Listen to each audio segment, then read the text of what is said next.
ബഹിരാകാശത്ത് കണ്ടെത്തിയ ഏറ്റവും വലിയ സൾഫർ തന്മാത്രയുടെ അത്ഭുതകരമായ കണ്ടെത്തലിനെക്കുറിച്ചും അതിന്റെ പ്രാധാന്യത്തെക്കുറിച്ചും നമുക്ക് സംസാരിക്കാം. ഈ പുതിയ കണ്ടെത്തൽ ജ്യോതിശാസ്ത്രത്തിലും ജീവന്റെ ഉത്ഭവത്തെക്കുറിച്ചുള്ള നമ്മുടെ കാഴ്ചപ്പാടുകളിലും വിപ്ലവം സൃഷ്ടിക്കാൻ സാധ്യതയുണ്ട്. ജർമ്മനിയിലെ Max Planck Institute for extraterrestrial ഫിസിക്സിലെയും MPE സ്പെയിനിലെ സെൻട്രോ ഡി അസ്ട്രോബയോളജിയയിലെയും CAB ഗവേഷകരാണ് ഈ നിർണായക കണ്ടെത്തലിന് പിന്നിൽ. ബഹിരാകാശത്ത് ഇതുവരെ കണ്ടെത്തിയതിൽ വെച്ച് ഏറ്റവും വലിയ സൾഫർ അടങ്ങിയ തന്മാത്രയാണ് അവർ ഇപ്പോൾ തിരിച്ചറിഞ്ഞിരിക്കുന്നത്. ഗവേഷണശാലയിലെ പരീക്ഷണങ്ങളും ജ്യോതിശാസ്ത്രപരമായ നിരീക്ഷണങ്ങളും സംയോജിപ്പിച്ചാണ് ഈ കണ്ടെത്തൽ സാധ്യമാക്കിയത്. ഈ തന്മാത്രയുടെ പേര് 2,5-സൈക്ലോഹെക്സഡൈൻ-1 തയോൺ അഥവാ hexa carbon hexa hydride S ആണ്. ക്ഷീരപഥത്തിന്റെ കേന്ദ്രത്തിനടുത്തുള്ള G+0.69320.027 എന്ന തന്മാത്രാ മേഘത്തിലാണ് ഇത് സ്ഥിതി ചെയ്യുന്നത്. ഇത് ഏകദേശം 27,000 പ്രകാശവർഷം അകലെയാണ്. സ്ഥിരതയുള്ള 6 അംഗീകൃത മോതിരവും 6-മെമ്പേർഡ് റിംഗ് ആകെ 13 അറ്റോമുകളും ഇതിനുണ്ട്.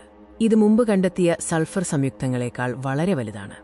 ജ്യോതിർരസതന്ത്രത്തിന് ആസ്ട്രോ കെമിസ്ട്രി ഈ കണ്ടെത്തൽ ഒരു വഴിത്തിരിവാണ്. അതിന്റെ പ്രാധാന്യം എന്താണെന്ന് നോക്കാം. അന്തർനക്ഷത്ര സ്ഥലത്ത് കണ്ടെത്തുന്ന ആദ്യത്തെ വളയരൂപമുള്ള സങ്കീർണ സൾഫർ അടങ്ങിയ തന്മാത്രയാണിത്. ബഹിരാകാശവും ജീവന്റെ അടിസ്ഥാന ഘടകങ്ങളും തമ്മിലുള്ള രാസബന്ധം മനസ്സിലാക്കാൻ ഇത് നിർണായകമാണ്. പ്രോട്ടീനുകളിലും എൻസൈമുകളിലും സൾഫറിന്റെ പങ്ക് വളരെ വലുതാണ്. ഈ വലിയ തന്മാത്രയെ ശാസ്ത്രജ്ഞർ എങ്ങനെയാണ് കണ്ടെത്തുകയും തിരിച്ചറിയുകയും ചെയ്തതെന്ന് പരിശോധിക്കാം. ഗവേഷണ സംഘം ലബോറട്ടറിയിൽ ദുർഗന്ധമുള്ള thiophenol, hexa carbon penta hydride, sulphur monohydride എന്ന ദ്രാവകത്തിൽ 1000 വോൾട്ട് വൈദ്യുതി ഉപയോഗിച്ച് തന്മാത്രയെ നിർമ്മിച്ചു. സ്വയം വികസിപ്പിച്ച സ്പെക്ട്രോമീറ്റർ ഉപയോഗിച്ച് ഹെക്സാ കാർബൺ ഹെക്സാ ഹൈഡ്രൈഡ് എസിന്റെ റേഡിയോ എമിഷൻ ഫ്രീക്വൻസികൾ അവർ കൃത്യമായി അളന്നു. അതിലൂടെ ഒരു അതുല്യമായ റേഡിയോ ഫിംഗർപ്രിന്റ് ഉണ്ടാക്കി.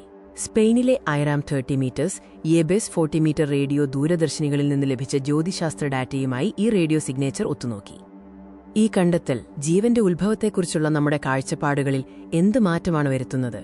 പുറം ഗ്രഹങ്ങളിലെ സാമ്പിളുകളിലും ഉൽക്കകളിലും കാണുന്ന തന്മാത്രകളുമായി ഇതിന് ഘടനാപരമായ ബന്ധമുണ്ട്.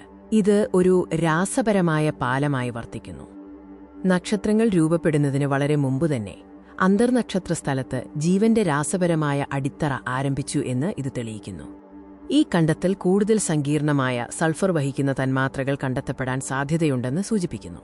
ബഹിരാകാശത്തെ അത്ഭുതങ്ങളെക്കുറിച്ച് കൂടുതൽ അറിയാൻ കാത്തിരിക്കുക.